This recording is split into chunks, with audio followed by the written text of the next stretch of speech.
বর্তমানে আইন শৃঙ্খলা পরিস্থিতির অবস্থা খুবই খারাপ।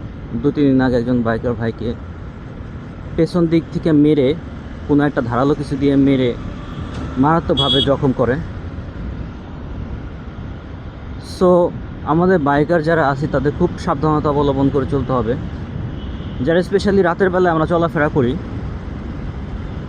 তাদের অবশ্যই একটি ফুল সাইজ ব্যাকপ্যাক সব সময় রাখতে হবে কাঁধে, যাতে পেছন দিক থেকে যদি কেউ কোনো ধারালো কিছু দিয়ে আঘাত করে, যাতে মানে ক্ষতিটা কিছুটা মিনিমাইজ করা যায়।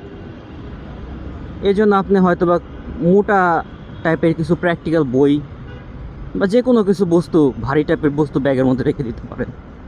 আর অবশ্যই আপনি ভারী জামা কাপড় পরে রাইড করতে হবে এবং সাথে গ্লাভস, রাইডিং গ্লাভস রাখতে হবে।